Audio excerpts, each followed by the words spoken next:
¿Qué demonios está pasando con China? ¿Qué está pasando con el gigante asiático estas últimas semanas? Que prácticamente todos los periódicos abren cada día, periódicos de prensa económica, por supuesto, abren cada día con una noticia sobre China y además no precisamente positiva. Hago este podcast no porque me lo ha pedido nadie, la verdad es que nadie me ha pedido un podcast sobre este tema, pero es que ya sabéis que últimamente, desde hace un mes o así, lo que hacemos nosotros es mandar una newsletter diaria por la mañana a todos nuestros suscriptores comentando las 4 o 5 noticias así principales del día con un pequeño resumen y luego al final en 2 párrafos, no os creáis que es un correo muy largo, en un minuto o menos te lo has leído, pues ponemos un poquito lo que estamos haciendo nosotros en Boring Capital. Es como un periódico diario, una newsletter diaria. Bien, ¿qué pasa? Que me he dado cuenta que durante las últimas 3 semanas, prácticamente día sí, día también, hay una noticia sobre China. Hoy, sin ir más lejos, hemos tenido la noticia de que China ha bajado tan solo los tipos de interés preferenciales en préstamos 10 puntos básicos y el mercado de housing chino se ha desplomado casi un 80% en los 2 últimos años. Claro, yo me doy cuenta de que, todos los días prácticamente estoy escribiendo en la newsletter mínimo una noticia de lo mal que va China. Entonces he pensado y he dicho, oye, ¿por qué no hago un podcast hablando exactamente de todo lo que está ocurriendo en China ahora mismo, de dónde viene esta situación, hacia dónde puede ir y sobre todo, que es lo que nos interesa aquí, qué podemos hacer nosotros en bolsa para aprovecharnos de la situación o para, digamos, no tanto aprovecharnos, sino tratar de exponerlos lo mínimo posible a una posible pérdida de dinero. Así que este es el podcast de hoy, espero que os guste y por supuesto, antes de empezar, bueno, si quieres suscribirte a la newsletter de la que estamos hablando, yo creo que ya todos estáis suscritos, pero si no, tienes el enlace en la cajita de más información del episodio y además decirte que puedes valorar este podcast con 5 estrellas en Spotify, en Apple Podcast, en iVoox, donde lo estés escuchando, ya que a mí personalmente, oye, me hace ilusión, ya que es un podcast totalmente gratuito, es un podcast diario, que al final, bueno, pues no, tampoco es, a mí me gusta hablar, si no me escucharía nadie, tampoco es un sufrimiento, pero oye, si lo podéis valorar y tomaros esos segundos, la verdad es que a mí pues la verdad me hace feliz. Y dicho esto, vamos ya a hablar sobre el tema de China. Y para ello tenemos que poner contexto. ¿Y cuándo empieza nuestro contexto en China? Pues empieza en 2018. En 2016. En 2016 llega una persona a la Casa Blanca llamada Donald Trump, que creo que todo el mundo la reconoce. Donald Trump empezó con un discurso muy fuerte, sobre todo contra contra la importación de las empresas americanas por parte de China y la deslocalización de las empresas. Básicamente, Donald Trump tenía un discurso muy no tan anti-chino o anti-exportar, sino muy pro producir en América, muy pro generar empleos en América.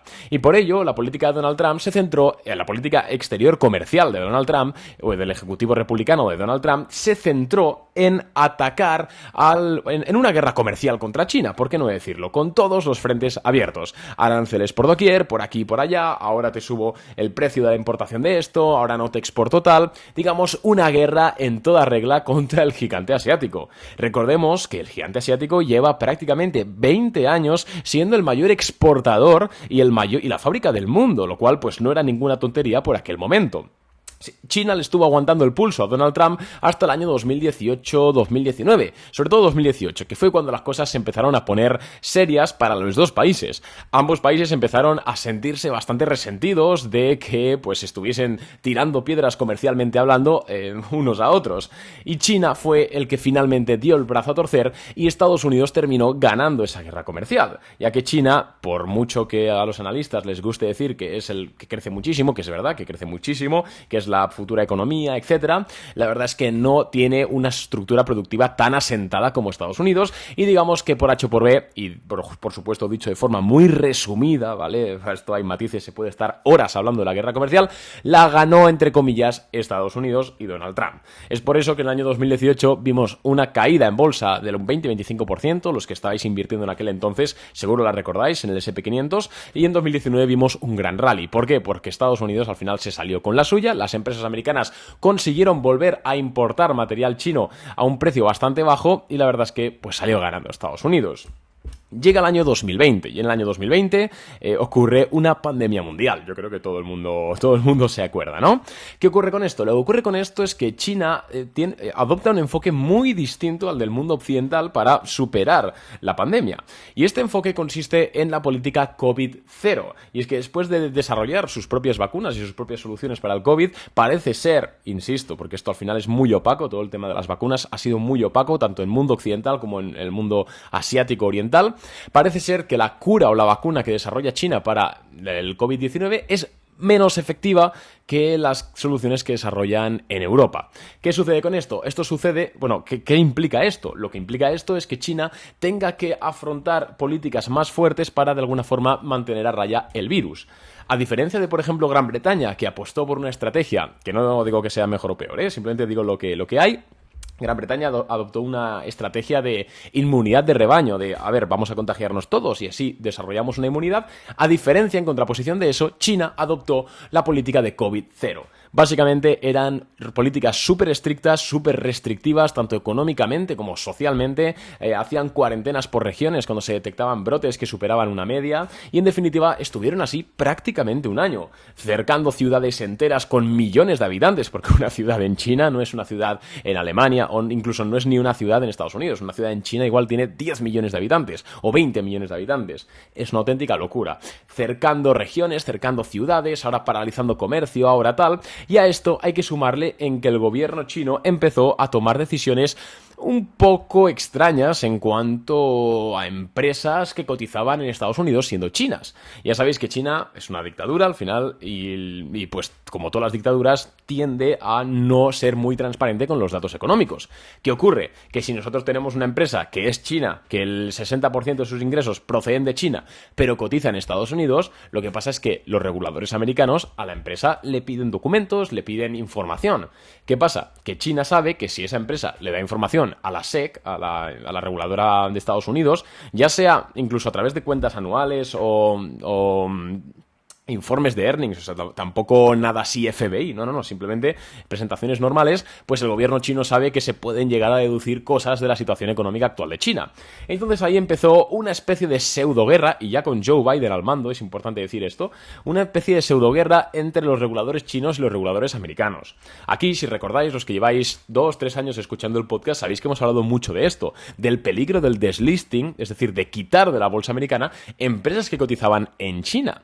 De hecho, Alibaba y empresas como NIO, por ejemplo, se asustaron tanto que hicieron un dual listing en la bolsa de Nueva York, en la de Shanghái y en la de Hong Kong, por si acaso los reguladores americanos terminaban por quitar estas empresas de ahí, pues que se pudiesen convertir las acciones en la bolsa de Hong Kong. La verdad es que fue un lío muy grande y esto derivó en que muchos inversores dejasen de tener confianza en las empresas chinas, cotizasen en Estados Unidos o no, por la poca transparencia del gobierno chino. Y además, esto recordemos que venía también en un contexto en el cual China había prohibido a empresas de educación, por ejemplo, tener ingresos extraordinarios. Así que convirtió de repente a varias empresas que facturaban miles de millones de dólares y de yuanes, las convirtió del día a la mañana en nada. Entonces, claro, había pues mucha tensión y los inversores, de forma evidente, creo yo, piensan que China invertir en acciones chinas, incluso aunque estén listadas en América, tiene un riesgo bastante alto. Pero volvemos a la política del COVID-0.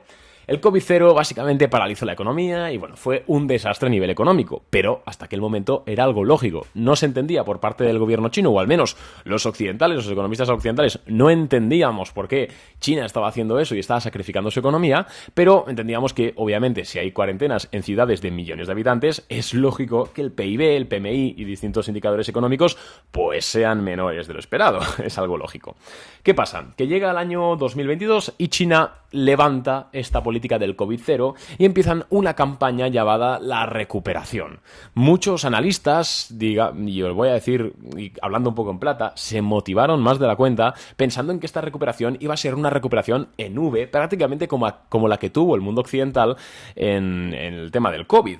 Sin embargo, la gran recuperación después del COVID-0 en China ha sido un auténtico desastre. Concretamente, uno de los mayores desastres de la última década a nivel económico mundial.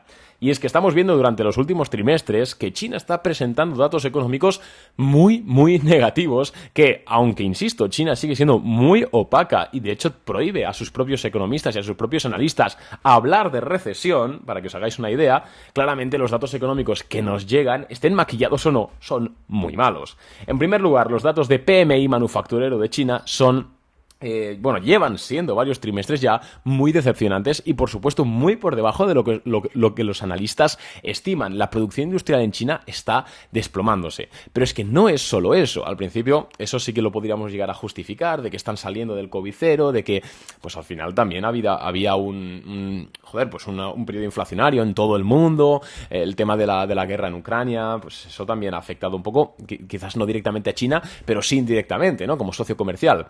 Pero estamos viendo luego que nos llegan otros datos, como por ejemplo los que conocimos hace 2 semanas.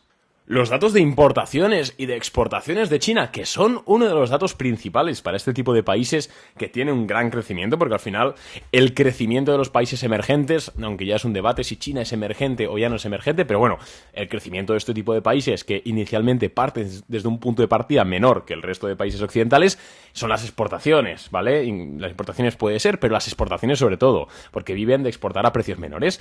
Vimos hace, 2-3 semanas que han caído más de un 10-12%, tanto importaciones como exportaciones. Creo que fueron importaciones cayó un 11% y exportaciones cayó un 13%, algo así eran, pero en definitiva a doble dígito cayendo es una barbaridad. Además, la semana pasada conocimos los datos de inflación en China y es deflacionario. O sea, China acumula ya deflación. Y aunque insisto, quizás en un contexto en el cual llevamos año y pico con inflaciones altas y pues toda la prensa económica hablando de que la inflación es mala, que es mala, por supuesto, ver ahora un país en el cual los precios de media bajan puede parecer inicialmente, oye, pues que está bien, ¿no? Que la deflación es correcta. Sin embargo, la deflación es algo que deprime muchísimo la economía. Es por eso que la cifra perfecta, ¿no? La cifra ideal de inflación suele ser el 2% anual, porque se ha demostrado que estimula la economía.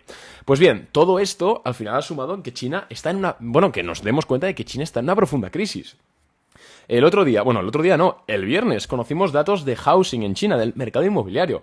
Amigos, el mercado inmobiliario en China ha sido una auténtica burbuja. Ya hablamos de eso el año pasado cuando hizo el amago de quebrar Evergrande, ¿no? Que además el viernes pasado se acogió al capítulo 15 de Estados Unidos, quebrando en Estados Unidos. Pues el año pasado ya amagó con quebrar.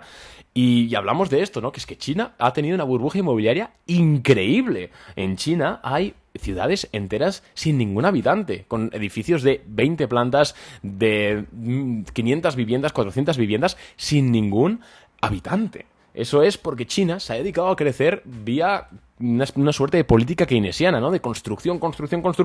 Y mira que en China no es que no haya gente, pero aún así han construido mucho más de lo que necesita el país. Una auténtica barbaridad. Ya hemos visto que los precios medios de la vivienda en China, al menos del housing market, han caído un 80% desde los últimos 2 años. China está claramente en una gran recesión. Y esto es mucha cultura así económica, ¿no? Lo que acabamos de comentar. Pero vamos a hablar ahora de esto, qué impacto tiene para nosotros como inversores, porque creo que es muy importante. China actualmente no es solo la fábrica del mundo, sino que también es uno de los países que más consume. La mayoría de las ventas de Apple son en China, la mayoría de las ventas de Louis Vuitton son en China, la mayoría de las ventas de tecnología son en China, de ropa son en China. En definitiva, o sea, cuidado con esto. ¿Qué quiere decir esto? Pues que si estamos viendo unos datos tan pobres de China y que al final también son datos pobres de consumo en China, porque además la sociedad china, joder, ¿cuántas veces he dicho China, no? Parece casi un chiste. Esa sociedad está muy acostumbrada al ahorro, les cuesta muchísimo gastar. Y el gobierno chino, joder, está intentando por todos los medios animar a la gente a que gaste más, pero es que es una sociedad que pues tiene arraigada una cultura del ahorro muy fuerte. Entonces, ¿en qué se puede traducir todo esto? Pues en primer lugar, se traduce en que muchas empresas que dependen muchísimo de las ventas en China van a caer, independientemente de que sean chinas o de que sean de Illinois o europeas. Esto es lo que está pasando con Louis Vuitton Moet Hennessy. Y ya sabéis que los que me seguís en Twitter me he hecho, entre muchísimas comillas, famoso, entre muchas comillas, ¿vale? Esto es al final, no deja de ser un nicho de mercado muy pequeño, pero me he hecho famosillo por un corto en Louis Vuitton que hice yo a título personal hace un tiempo. No es que no lo hicimos en Boring Capital, sino que fue un corto mío, a nivel personal. personal, a veces no lo hicimos en Boring Capital por la sencilla razón de que no tenía tampoco una proyección de gestión de riesgo ni nada, y al final en Boring Capital sí que tratamos de ser muy estrictos para que al final a largo plazo sea rentable el servicio para los clientes. Esta operación tenía más riesgo, yo la hice, la publiqué, la hice pública en todos lados. ¿Por qué? Pues porque al final Louis Vuitton, por muy buena empresa que sea, por muy buenos márgenes que tenga, por muy buen nombre que tenga, si la mayoría de lo que vende lo vende en China y China está en una recesión, amigos, es que caen las ventas. Lo hemos visto también en los resultados empresariales de Apple. Las ventas del iPhone están cayendo y adivinad en qué región están cayendo más. Es que no os lo podréis creer. En China. Cuidado si tenéis mucha ponderación, sobre todo en empresas en las que vayáis a largo plazo, en compañías que dependen muchísimo de las ventas en China. Arnau, ¿cómo sé qué parte de las ventas de mi empresa dependen de China? Pues mira, te vas a Google, buscas, no sé, pongamos que tienes acciones de, yo qué sé, me lo voy a inventar, de Apple. Vas a poner Apple Earnings, te vas a ir a la página web de Apple o vas a buscar en Google Apple Investor Relations, ¿vale? Relaciones con los inversores. Y ahí podrás ver el PowerPoint que empleó pues Tim Cook o el CFO en la última presentación de resultados. Se pone un PPT, ¿no? Para explicar los resultados. En ese PowerPoint, que está público en absolutamente todas las empresas que cotizan en bolsa, es obligatorio por los reguladores publicarlo, podrás ver gráficos muy chulos en los cuales pone el porcentaje de ventas que viene de cada segmento. Normalmente, a veces lo distinguen por países, a veces lo distinguen por regiones, pero a ver, si te pone Asia, pues sí, Asia es China, es Mongolia, es Japón, es parte de Rusia, etcétera, pero sobre todo es China, ¿vale? Es importante. Entonces, en este tipo de métricas te puedes dar cuenta de si tu empresa está muy expuesta a China o no está muy expuesta a China. Arnau, me acabo de dar cuenta de que tengo muchas empresas a largo plazo y con mucho dinero expuestas a China, pero es que yo creo que esta crisis de China va a ser momentánea y quiero seguir manteniendo las acciones a largo plazo.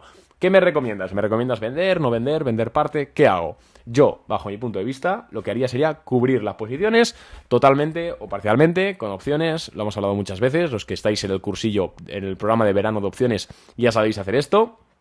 Pero podéis hacer un cover call, por ejemplo, o simplemente comprando puts, haciendo coincidir los deltas, es decir, una cobertura normal de opciones. Yo haría eso, ¿vale? Porque al final no vais ni a perder ni a ganar dinero durante un tiempo, os estabilizáis y surfeáis la crisis china más o menos de la mejor forma posible. Tampoco quiero que este podcast se alargue mucho, podríamos estar hablando, lo que os digo, horas y horas de la situación china, del contexto chino, de cómo esto puede repercutir en bolsa, pero mi único llamamiento es que, chicos, reviséis las posiciones que tenéis en cartera, de que no estén muy, muy presentes o que no dependan mucho de las ventas en China. No porque vaya a desplomarse, esto no es algo seguro, sino simplemente por gestión de riesgo. Así que bueno, nada más. Comentaros, por cierto, que el viernes nosotros compramos acciones de una nueva empresa en Boring Capital. Ahora tenemos 2 posiciones en cartera. La primera es Cameco Holdings, yo creo que esta la conoce todo el mundo. Hemos dado mucho por saco, que por cierto el viernes subió un 2%, y eso que el mercado estuvo rojo todo el día.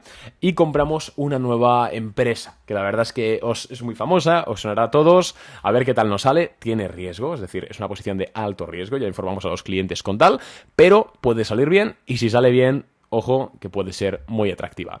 Nosotros nada más de momento, nos vemos mañana con un nuevo podcast y en redes sociales, como siempre, comentando la sesión cuando abra en unas 4 horitas, que son las 11, pues quedarán hasta las 3 más 5 o 6.